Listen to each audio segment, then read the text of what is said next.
Hey guys, just here today. I'm gonna be doing a video where I give you my reactions to the PTB because as much as I would love to actually play the PTB and do stuff with it, OBS and my laptop do not like each other, which is why we don't.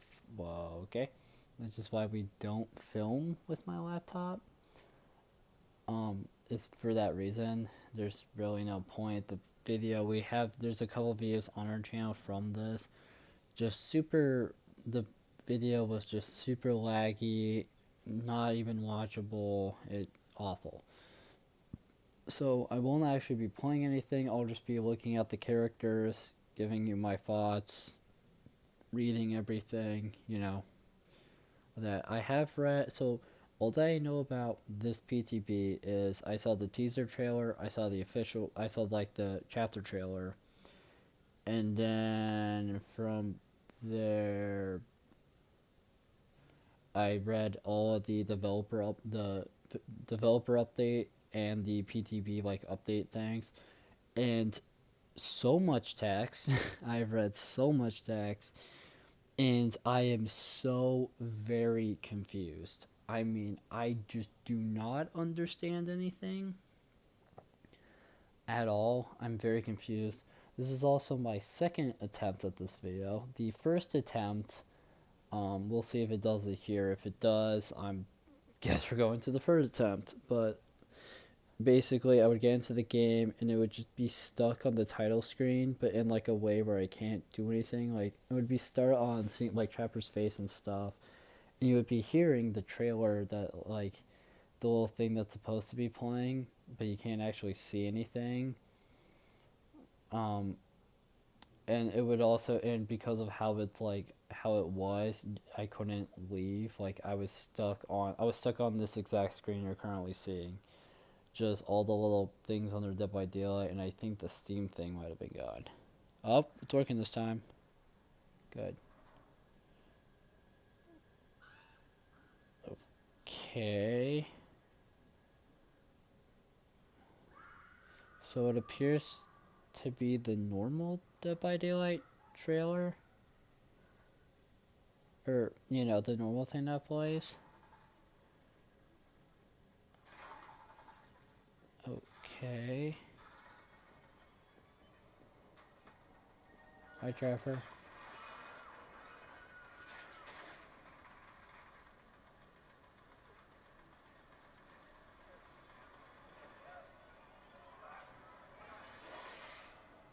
There's Dwight.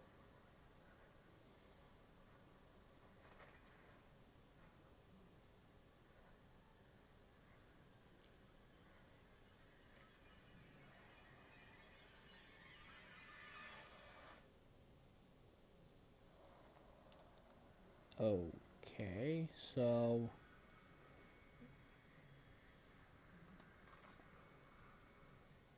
Okay, so what... So there's no real updated video, at least yet. It was just kind of the generic one.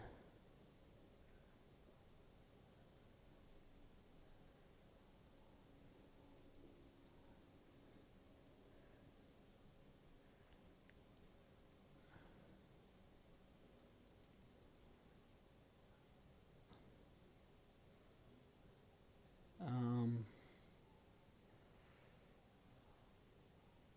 Oh, let's jump in here, I guess. Reading walls of text is not fun, but... Oh, what the hell? That's a house. Hi, hack. I...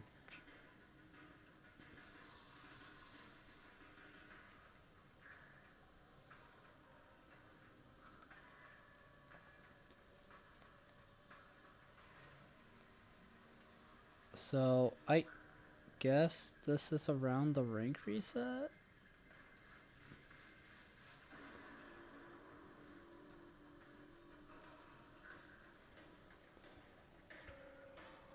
I guess the PTB was taken around the rank reset, because I've already spent my 20,000 blood points, and yes, I don't use this for sure. So what do we got here?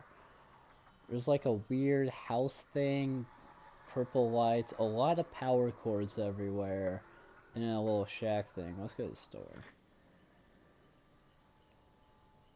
Am I not we're doing what I'm supposed to be doing? The newest outfits are in here. Okay.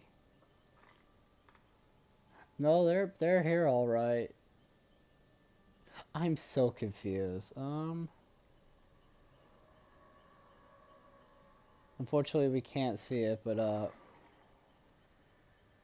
apparently they updated Hattie's speak. Whoa. I The reason why I'm looking at her is because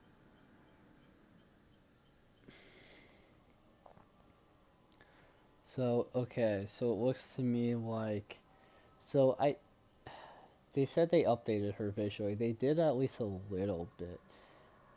We are on my Jink AF laptop, but she seems. I'm noticing it more with the hair. The hair looks very different. I guess they changed her eyes, but it's hard to tell. Let me just look.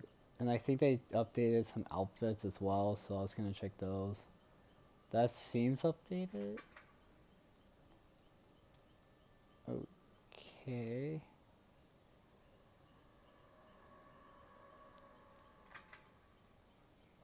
Okay, I'm just trying to figure out, like, what exactly. It's hard, at least for me, to tell what exactly they updated, but she seems updated more so in the hair than anything else. I wish I had her prestige head, because I guess they put blood in her hair for the prestige outfit. I guess that wasn't how that worked before. I've never seen a prestige outfit, in case you were wondering. Michaela? Oh, right, because she has this outfit now. That's right. All the outfits I have for her aren't even in the store anymore. That's kind of funny. I guess we'll start with survivors. You. Folita Lila. Of course, she doesn't have an outfit yet. She's brand spanking new. Let's at least look at the model first. Should probably bring the camera up like a dum-dum. Stop being dumb. What do we got here? So we got...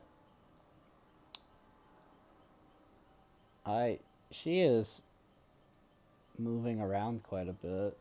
She's moving her legs around a lot. I'm noticing. She looks at her nails. She appears to be wearing...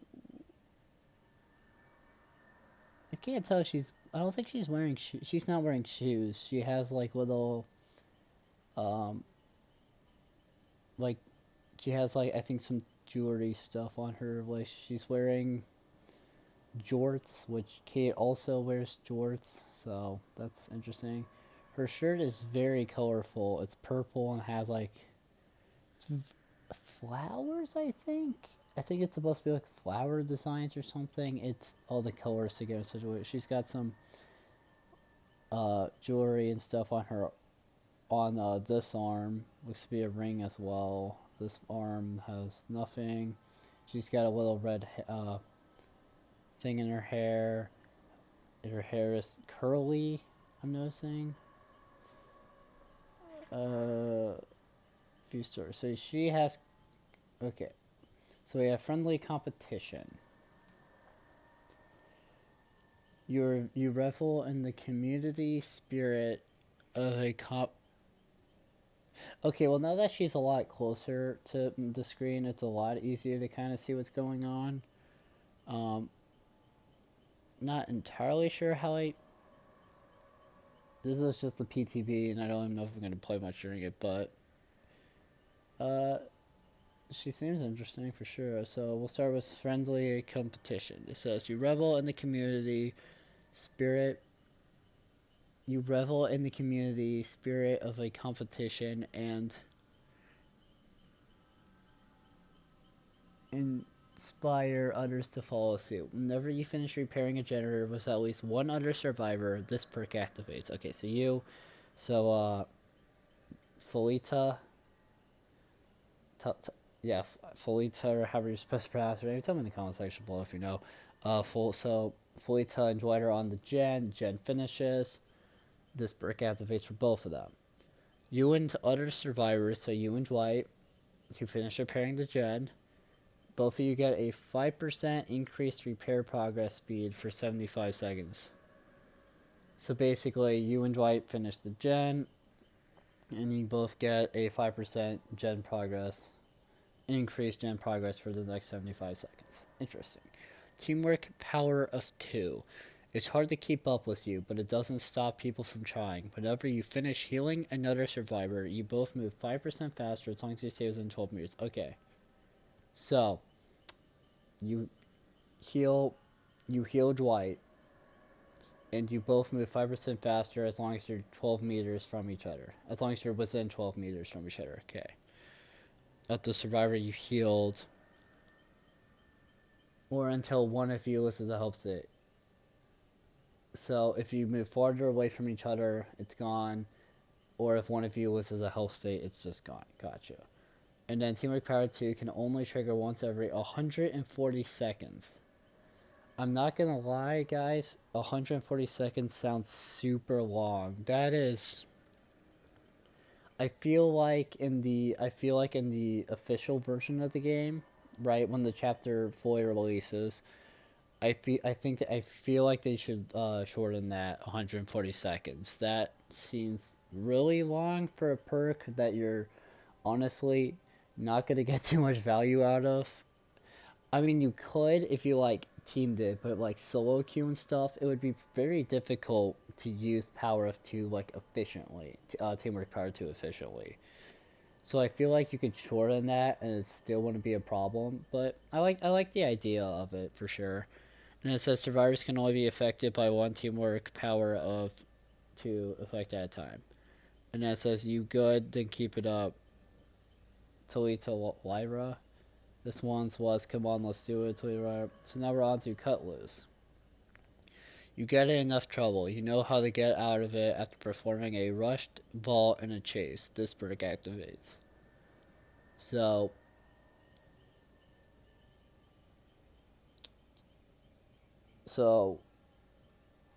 I'm trying to think of a common character. So Wesker's chasing you, and you rush vault a window or a pallet to try to get away from Wesker, whatever killer it is, faster. And then when you do that, the perk activates, and now your rush vaults are silent for up to 5 seconds, or up to 6 seconds. And successfully performing a rush vault during that time resets the timer. You could kind of cheese that with like certain loops on certain maps. I feel like you could just kind of keep that going for a bit. That's interesting. And it has a cooldown of 45 seconds, which I feel like is a good idea. I mean, I feel like something like that needs a cooldown, otherwise you're just going to be abusing it. So, that's good. I know how we can get out of here. Click this way. Talita Lyra. Alright, so now I'm gonna read her. Oh no. Oh no.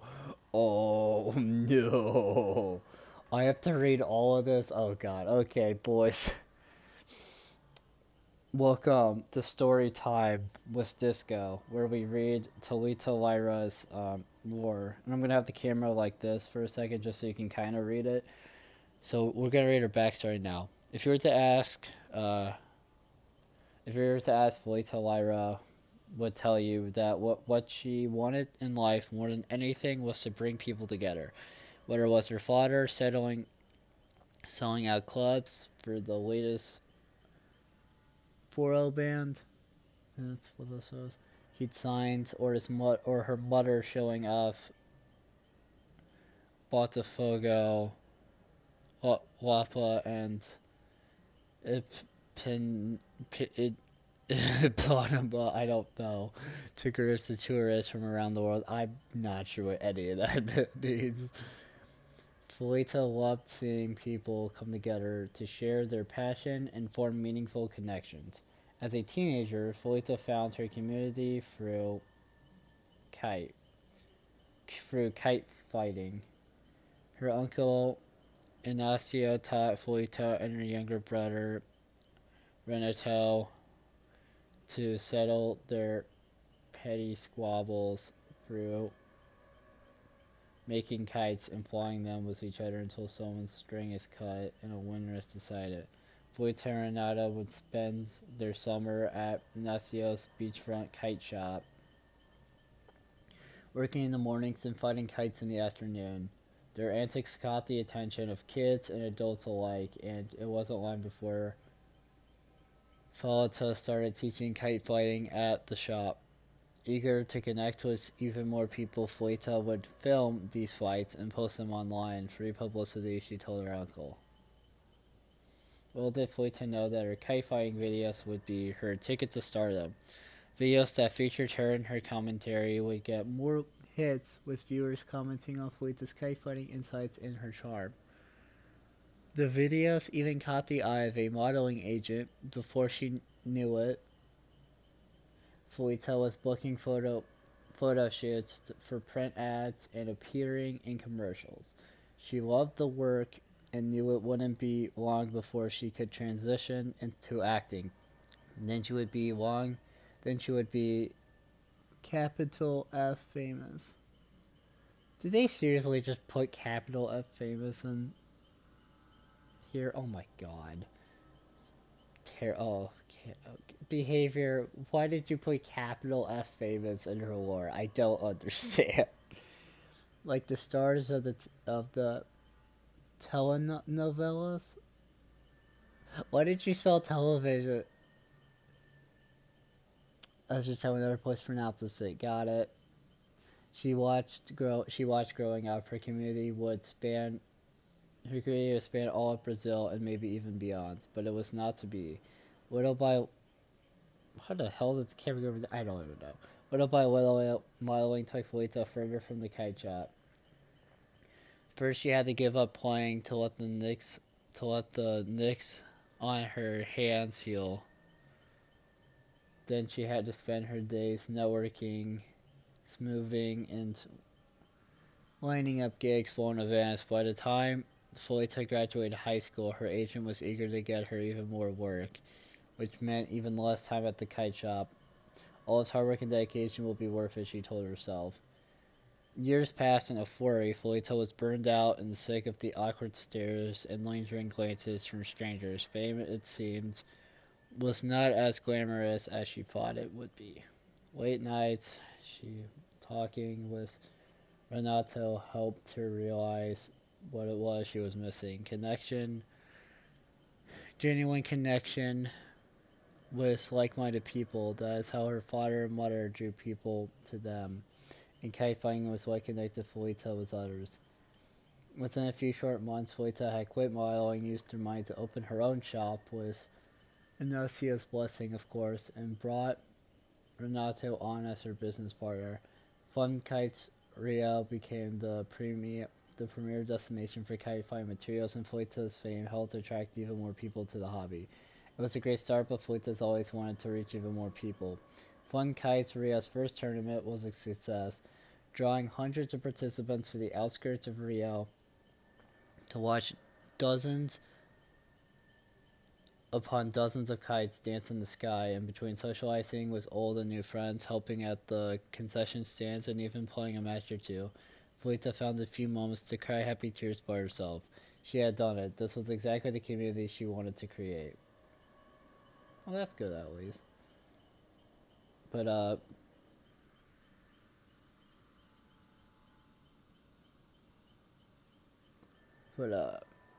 so from what I've gathered so far is that she really likes kite fighting, and then she really likes kite fighting, and so she really likes kite fighting, and that's like what kind of got her popular with people, and she I don't think she enjoyed the fame, more so she just enjoyed getting more people into like what into such into like the kite fighting and just like meeting all the people.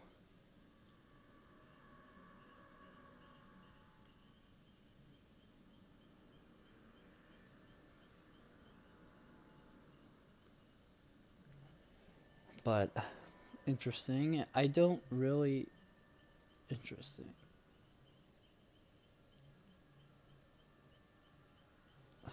Very interesting.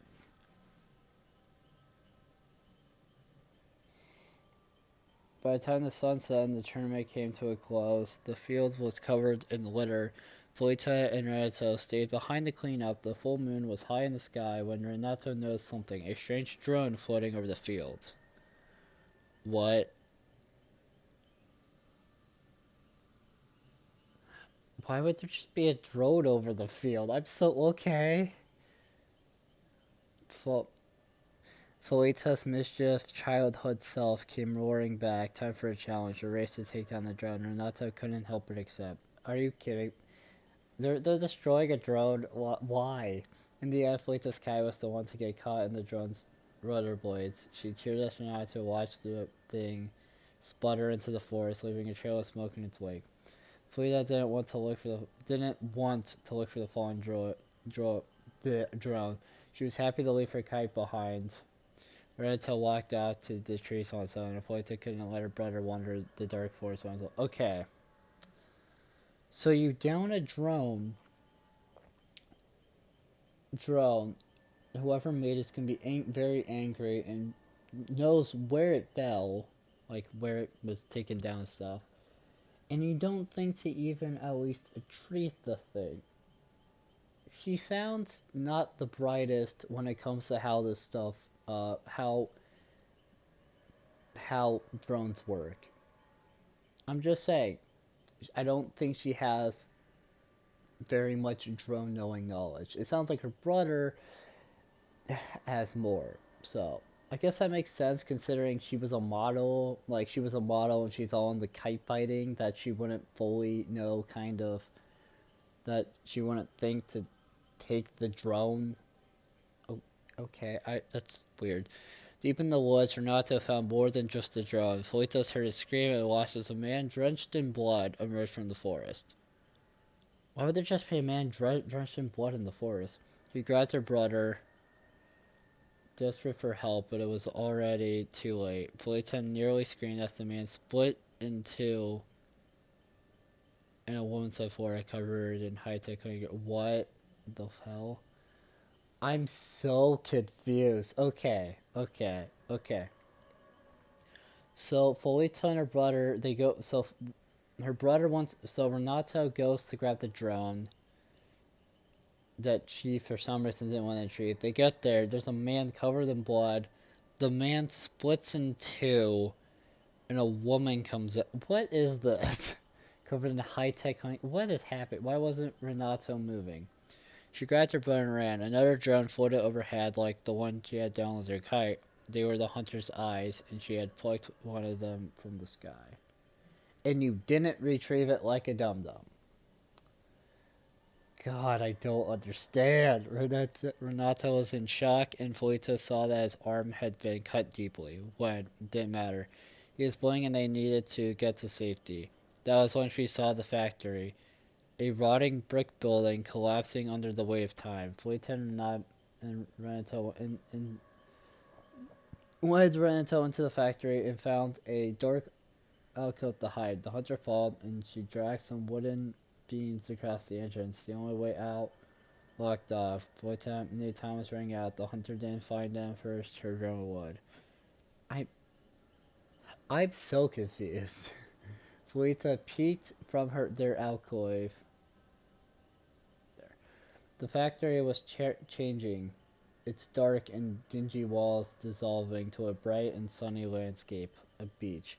Why are we on a beach now? She found her resolve. A way out, a chance to survive. All she had to do was run. Felita put her arm around Renato and pulled him to his feet.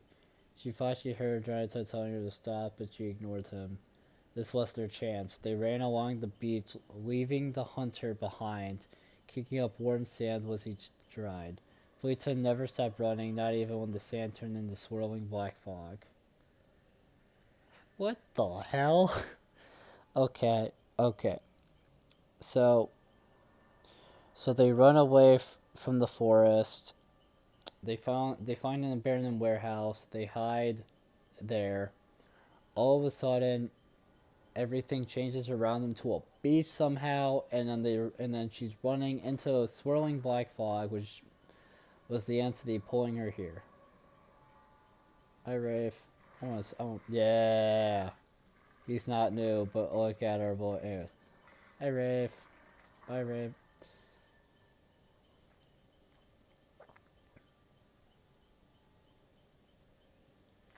So now we have Renato Lyro. Okay, so here's her brother. He's wearing some interesting... I'm very bad at this. He's wearing some interesting pants. That shirt does not match his pants. He's got flip-flops on at least. And he's got quite the hairstyle. I mean, that man is rocking it. I'm not gonna lie, Renato is rocking that hairstyle. Not dissing your hairstyle, man. I'm just saying, you're rocking it. Alright, so let's read your perks. Oh no. Why do you...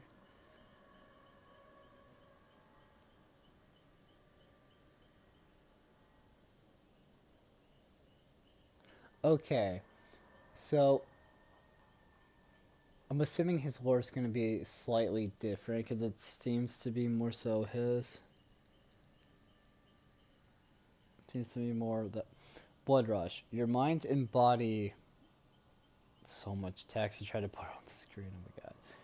Are honed for great feats, allowing you to push through with extra effort when necessary. This perk activates once you are one hook away from instant death.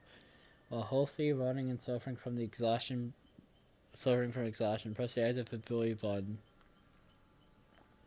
to lose a health state and recover from exhaustion and instantly gain the broken status effect for 20 seconds. You are automatically healed from injured to healthy after 20 seconds. Being put into the dying state will cancel the healing effect. Activating Blood Rush will zero it for the remainder of the trial. Then it has the classic exhaustion thing, it has a burn thing.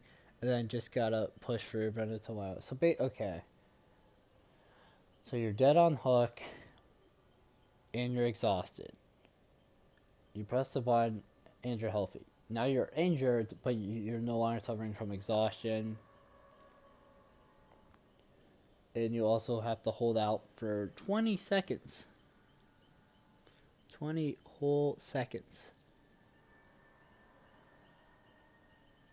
So you don't actually like die.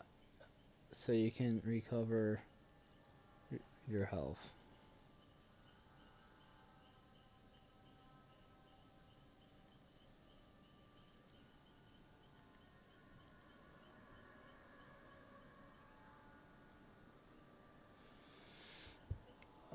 Interesting. So now we have teamwork, collective self. So another teamwork perk. I wonder if these are going to be more so a thing, because I know around when scourge hooks and totems were a thing there for a little bit, they were talking about how like they brought in these new perks and how certain new characters would have them. We haven't had a new totem in quite some time, though. To be fair, with how these characters like lore and stuff, I don't know how you would do a totem. You know, totem starts Michaela, and then Jonah, because Michaela has 2, Jonah has 1, Vittorio has 1, and then that's it. There hasn't been a totem since. And I don't believe either, and I don't think either of them have totems.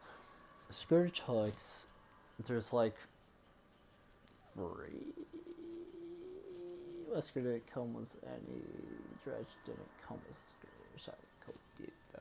It's like, well, 4 because of Monstrous Shrine, so I guess there's 4 of those now because they reworked Monstrous Shrine, but that's about it for Scourge hooks as well. That's interesting. There's just 4 of them. Teamwork, collective stealth. When When someone helps you out, you respond in kind. Whenever another survivor finishes healing you, you both leave no scratch marks as long as you stay within 12 meters of the survivor who healed you, or until one of you loses a health state. Teamwork collective stealth can only trigger once every 140 seconds. Again, I feel like they should make that shorter, especially like this one, because this one's really not. I mean, it's helpful, but you know. I'm good, but keep it down, and that's all right. Okay, his last perk is background player. You're not usually the center of attention. In some cases, this can be a good thing. After you unhook another survivor, break into a sprint at 150% of your normal running speed for 6 seconds and gain exhaustion. This perk cannot be used while suffering from exhaustion. This perk causes exhaustion for 40 seconds. You forget about me, and it's hilarious. Okay, so let's read. So he's got some interesting perks. Solid build. Him and his sister have solid builds. I don't think they're anything crazy, but solid builds. So now we're gonna read his Mountain of War, because from what little I've seen, it seems quite a bit different than his sister. So we'll read it. Growing up, Renato acted less like a child and more like a scientist, studying the world and people around him. He would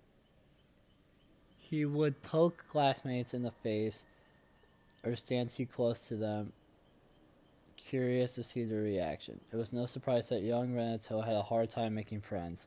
He was often the target of bullies, especially when he started advancing through school, sitting in classes with kids a year or two older than him and still outperforming them, and did not ingratiate Renato with his peers. Okay. That's the best I'm gonna do with that word. And to enjoy two things: solving puzzles and annoying his older sister, Felita, whatever, however you pronounce that. It was his way of showing his love.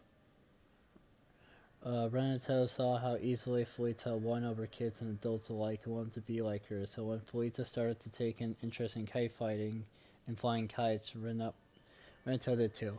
His parents knew Renato needed help socializing. When he turned 14, they volunteered Renato to work at Uncle Inacio's kite shop on the beach during the summer. Felita was making new friends there. Maybe he would too. Instead, Felita spent the day telling Renato what to do, which annoyed him more than anything. The bickering got so bad that Uncle Ignacio had to teach them the art of kite fighting to settle their differences. Oh. So, as you guys know, in Felita's story, we didn't know that they argued so much, and that was the reason for their kite fighting stuff. That's interesting. Since we have two survivors who are siblings and are together in each other's lore, you know, quite interesting. Just seeing the other side of the story, with the other one. That's cool. Renato loved it immediately. He enjoyed kite flying so much he didn't even mind when he lost. As Ignacio expected, they started to fight less and play more. If only Renato had such luck with other people. Felita would tell him to stop being so competitive with the kids. They were teaching the kite fly, but Renato wouldn't listen. He hated it when anyone told him what to do. When Felita started spending less time at the shop to focus on her modeling, Renato had to step up as teacher. More than anything, he would hear how much everyone missed his sister. Well, I guess that makes sense. Renato graduated from high school 2 years early, and his parents suggested he take some time to do charitable work. University or an early career could wait. Renato just wanted to be left alone and treated like an adult. Felita suggested that Renato find a place to play guitar. If he could practice his guitar playing and put himself out there, Felita promised the family would finally stop telling him what to do all the time. That was music to his ears. Renato decided to volunteer at a local retirement home. First he played guitar for residents, then he started helping out in the kitchen, and before he knew it, Renato was learning what it meant to truly care about other people. to make the effort to help others without getting anything in return. For the first time, Renato felt like he had the power to make other people's lives better. This new insight, move, please, thank you. This new insight came in handy when Felita was at a crossroads of her own. She wanted to pursue modeling and acting, but she missed the kite shop more than anything else. Renato didn't do more than listen when Felita needed someone to talk to, but after many nights and long chats, Felita emerged with a new sense of purpose. When Felita approached him to be a partner in her venture, a kite fighting shop called Fun Kites Rio, Renato accepted immediately. Building a business from scratch would be the ultimate puzzle. Renato's analytical mind held the shop in those early months. He encouraged Felita to use her fame as a model to help market the shop, and booked her into conventions and symposiums across the country to get the word out on Fun Kites Rio. Over time, the shop built up such a following that when Felita said they staged a kite flying tournament, it seemed like a no-brainer. The tournament was a flurry of activity. All day, friends and strangers alike would approach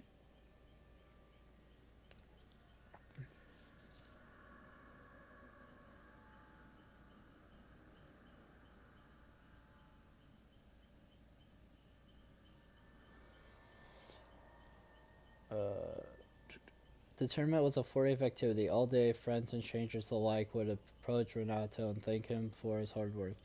Kite fighting meant something to these people and made their lives better. Renato contributed to their overall happiness and well-being. Before he knew it, the tournament was over and the moon was high in the sky. It didn't matter that he was tired or hungry or out in some remote field picking up garbage. It was all worth it. He only sat cleaning when he noticed something up above a drone. It made him think of the games he'd play with Felita growing up, using their kites to take down remote airplanes, kites of okay, so that explains that. Kites of people on the beach they didn't like, and so on. Felita must have been thinking the same thing. She challenged him to see he could take down the drone. Another chance to show off his sister. The perfect end to the perfect day. But no, this was a mistake. Renato felt chill. He tried to stop Felita, but she was already cheering. The drone ate up her kite and began its crooked smoking descent into the forest. Okay, so he knew something was up. Tried warning her, but she was too busy celebrating. Gotcha.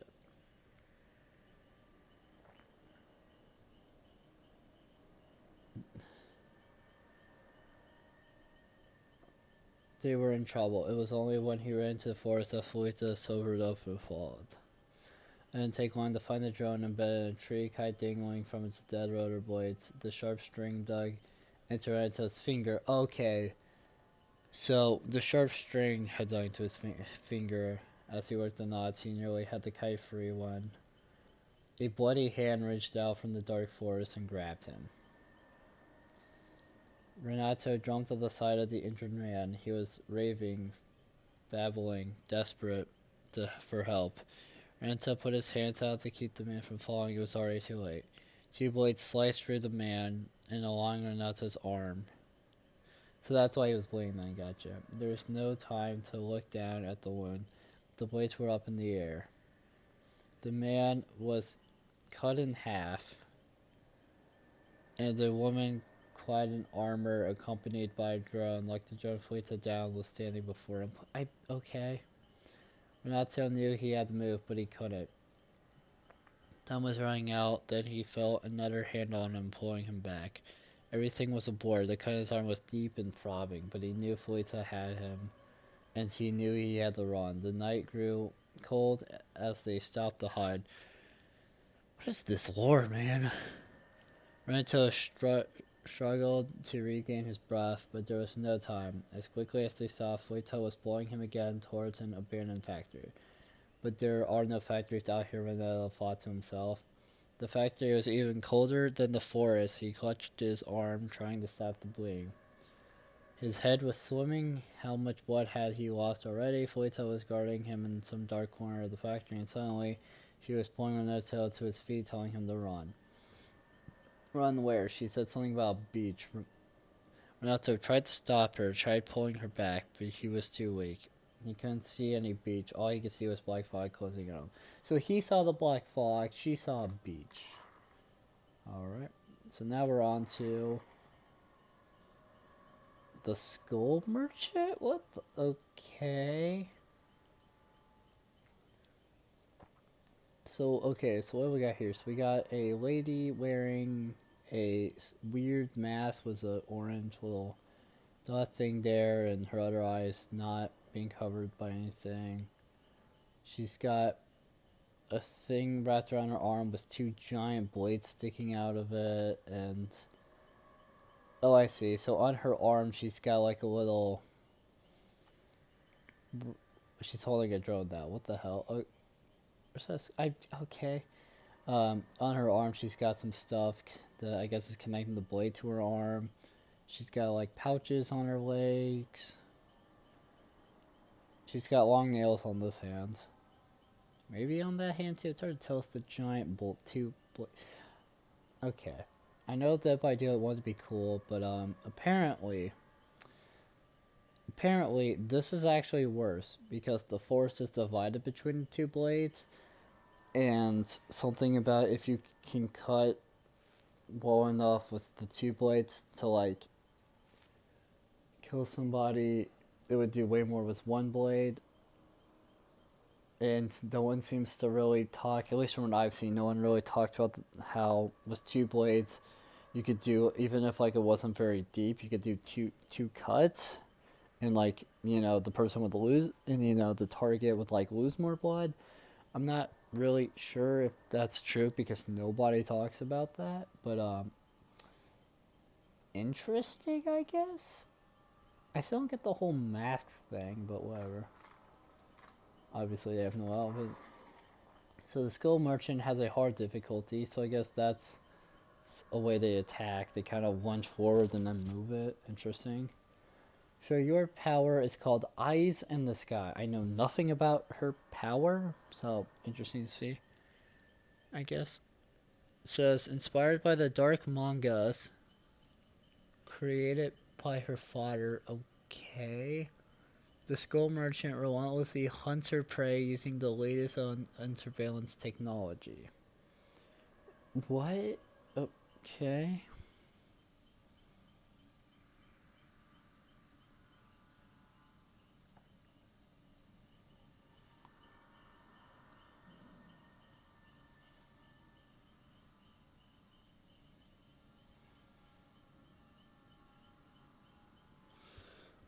The skull merchant starts the trial with 4 drones.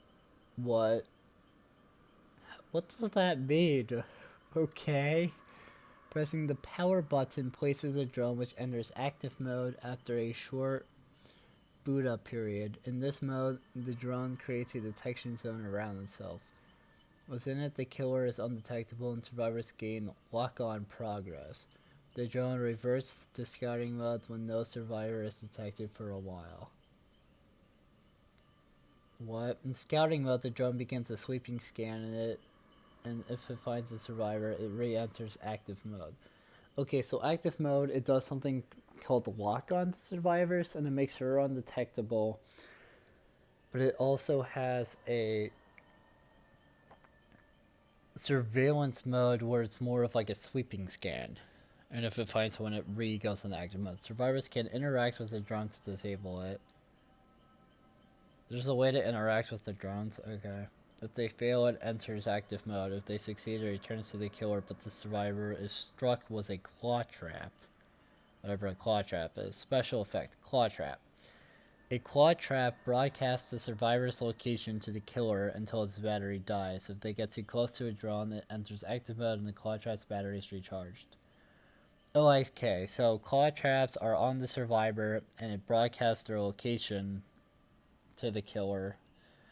Kinda sounds broken in some ways, not gonna lie. Apparently, and I have not watched any videos on this, but there were some videos talking about how I guess this chapter, well, someone made a video, I guess, not thinking this chapter was very good. Other people were just analyzing it.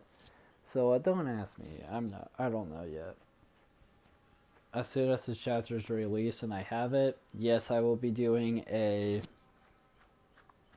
video of me going for adepts.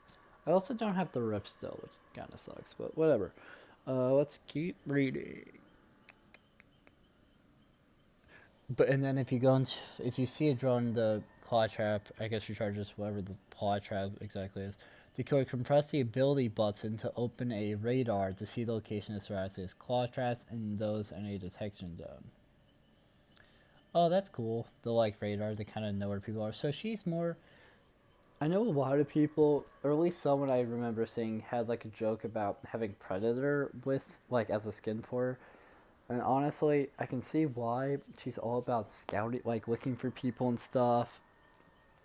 I feel like if we were to have a Predator in this game, like, you know, I feel like he would do different stuff, have like a weapon, different weapon and whatnot. But I'm not sure.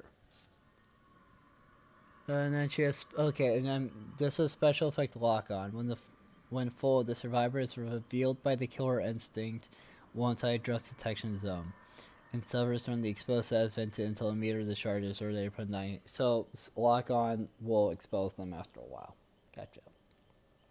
Whack. Is what is the first perk? Interesting picture. Your prey is terrified by your relentless pursuit. After hooking a survivor, the next breakable wall or pallet you break will make survivors within 32 meters scream and reveal their aura for 4 seconds. So you hook a survivor, and the next breakable wall or pallet you mess with makes them people within a certain meter of you scream and reveal their aura. Flak is active for 75 seconds after the survivor is hooked. Interesting. Also stand in your path, feared by her mighty Flak. Sun Hadoras Sombrios issue number 3. Oh, are those like from the mangas, I guess? Leverage. Like in business, you profit most when those around you suffer most. Each time you hook a survivor, gain 1 token up to 10. When you hook a survivor, this perk activates. For each token, reduces the speed at which survivors heal by 5% for 30 seconds. So once you hit 10 seconds, that's like what, 50% or something like that's quite a bit, or not 50%, but that's quite a bit. The best way to raise profit is to cut expenditures, cut everything. Adrana Amai. Game of foot. First you pick your prey, then you pick it apart. While you are chasing the obsession, this perk activates. Damaging generators and breaking walls or pallets gives you a 5% haste test for 10 seconds. Whenever you hit the survivor with the total most time in chase with a basic attack, they become the accession.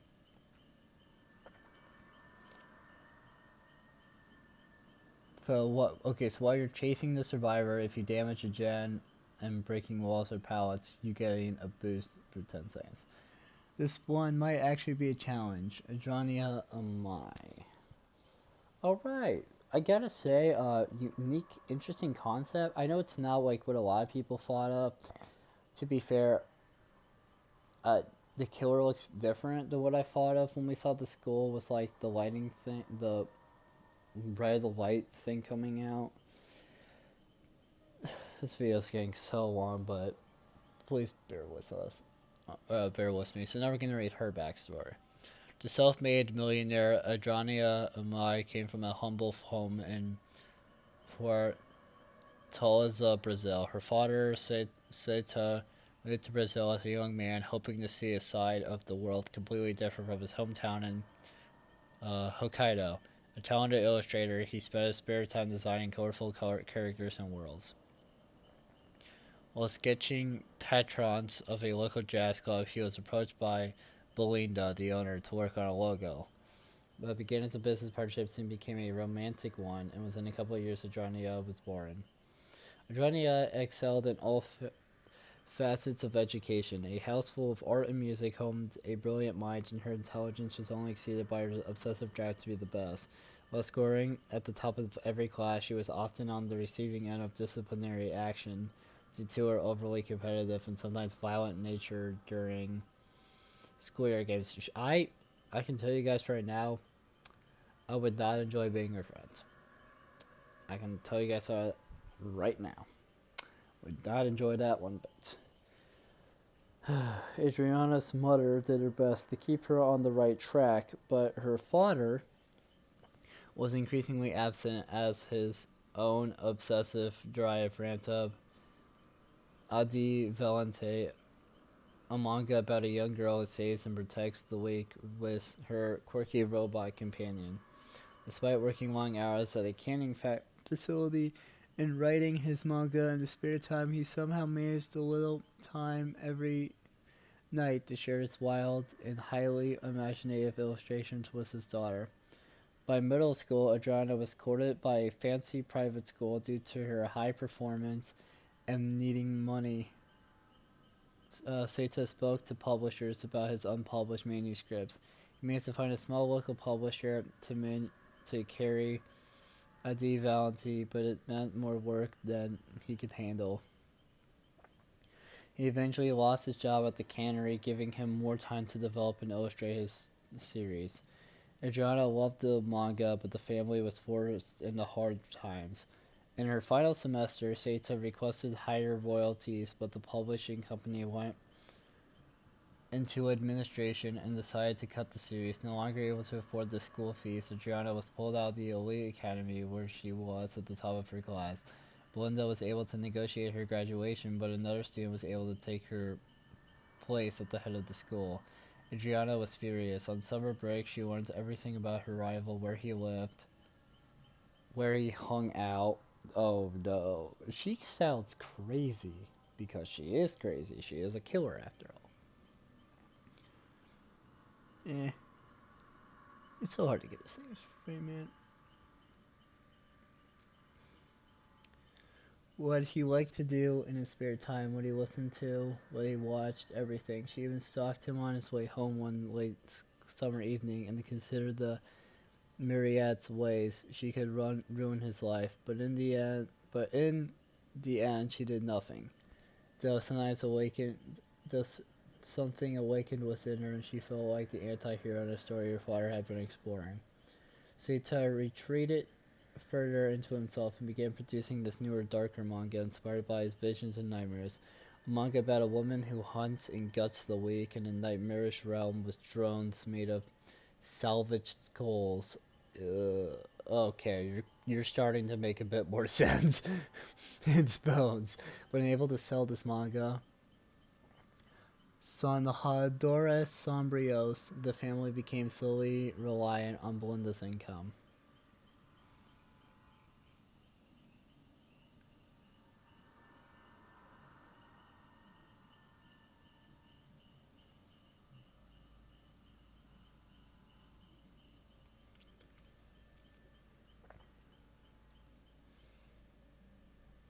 Adriana, looking for ways to make her own money, started a website dedicated to the world of Brazilian manga.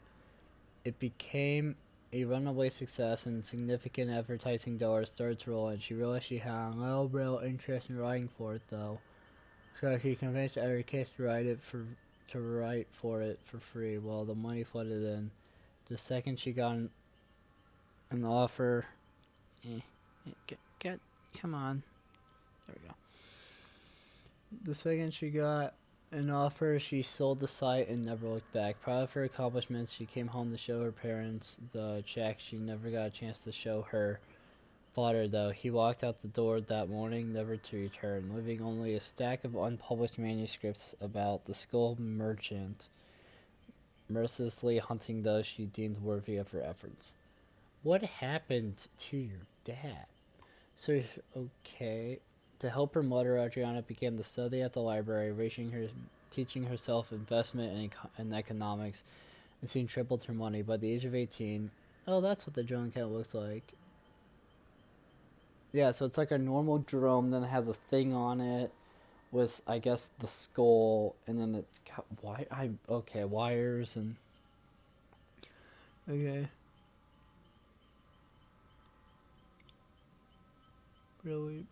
But at the age of 18, Billy was a high school degree. She had already become a self-made millionaire as stories of this investment, one of their kind, spread across Brazil. more doors open for her. Before long, she had the kind of money that allowed her to buy small companies that she would gut,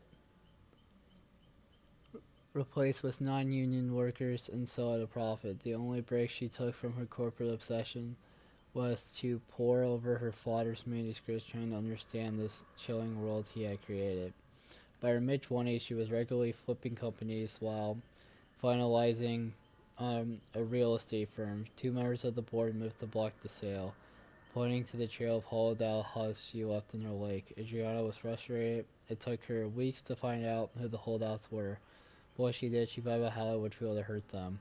She learned everything about the directors, stalked their every move, manipulated them into attending a conference in Switzerland, and while on retreat in the Alps, she made her move. Inspired by the skill merchant and feeling something within demanding expression, she tracked them with a prototype drone and brutally dismembered them with a cruel two-bladed weapon. Again, from what I hear, those are new. Although Freddy's glove sucks more, so that's cool. He's got powers though; he can handle it. Anyways, the rush of emotion and adrenaline was unlike anything she had ever experienced before, and the company was hers. Thus began the unsettling cycle. Swoop in on a business, destroy anyone standing in her way, and gut the company for maximum profit. She targeted companies with larger-than-life CEOs and hoped one would present a challenge. None ever did. They just disappeared unremarkably.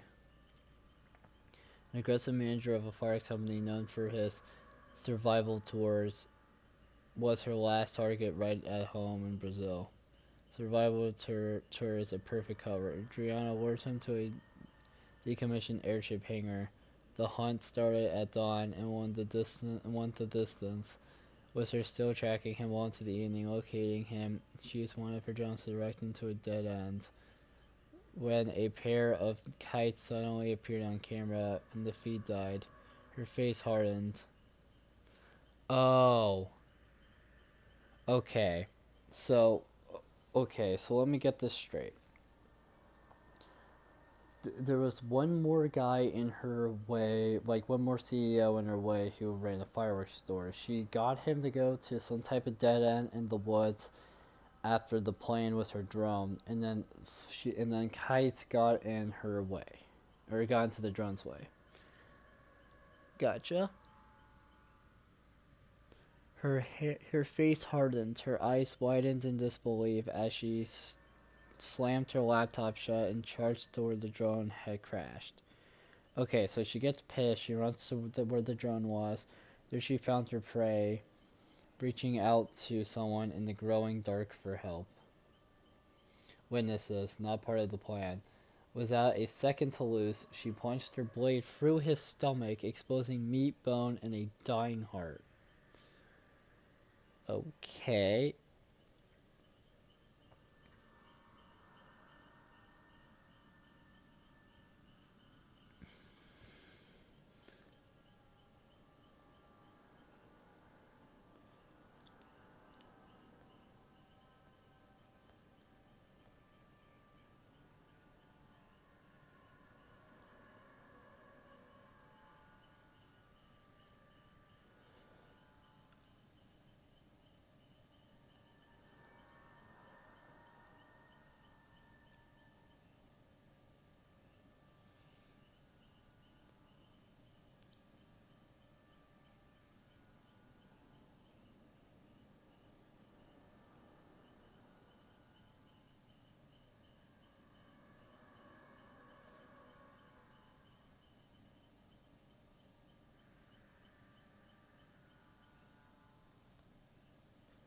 What is that? Alright, what did I just The fatally body staggered left and right, sending a shower of red over the green foliage. As her victim collapsed with a thud, she turned to the young witnesses. Wrong place, wrong time. They broke into a sprint. She gave chase, her blades bursting from her blood. The lush green of the trees melted into a thick black fog. Real life warped into something like on the Hedora Sombrios, a sick grin crept across her face as she rushed forward to begin a new chapter in her life.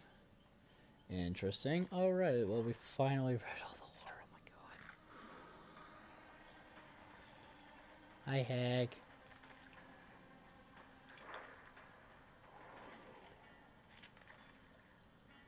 Where are they? There. Oh, they have unique music. I'm hearing unique music with her selected. That's interesting.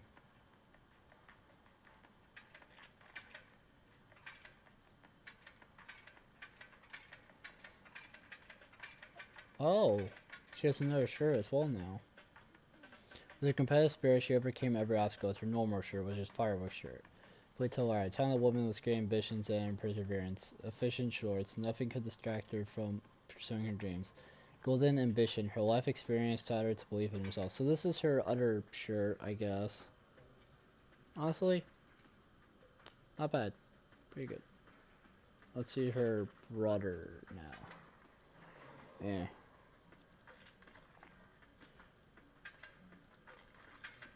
Do you have any unique stuff? Yes, he's got a red shirt. Okay.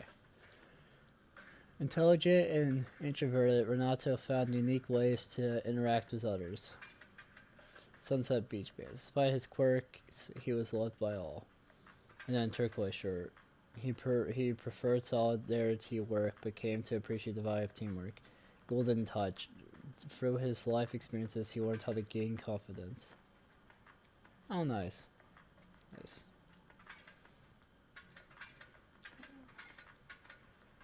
Alright, not bad. I like how they had unique music, at least from what I was hearing. I guess Hattie's picture has changed, but we have unique ones, as you can see. They're not normal for the most part. There's the skill. The skill merchant is a tactical killer. I like her music so far.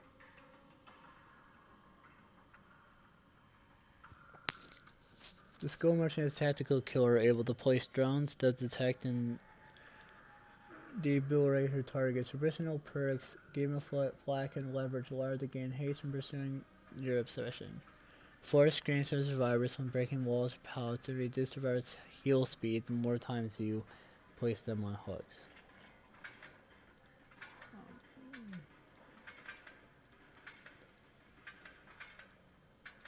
What is happening?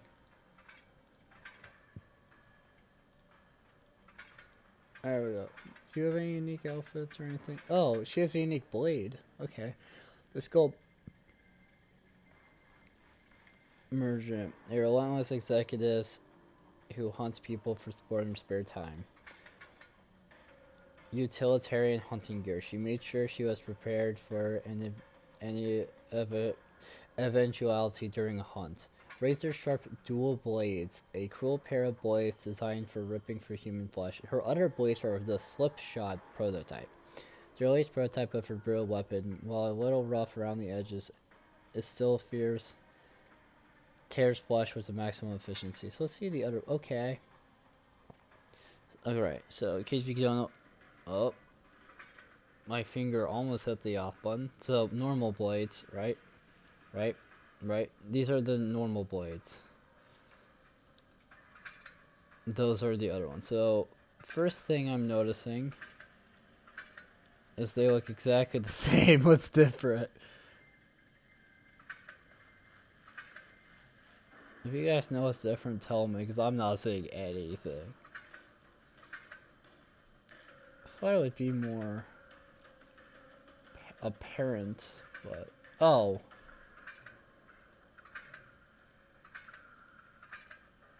Okay, so on this hand, so it looks like something on this hand changes. Or no, not that hand, but something changes. I honestly could not tell you what's different. They look okay, so her weapons honestly just looks exactly the same. There's apparently a difference between these. Apparently this is the slipshod prototype. This is the River Sharp dual blades. I don't see a difference at all, but pretty cool. and cool menu music as well. But yeah, that's my reaction to the PT. That's my reaction to the PTP. I really like it. And yeah, make sure to like, comment, subscribe, share, ring the bell, and do whatever garbage you helps us out. It helps us a lot. It helps us out. It means a lot to us. And yeah, I'll see you guys in the next video. Next video. Haha, that's cool. Bye.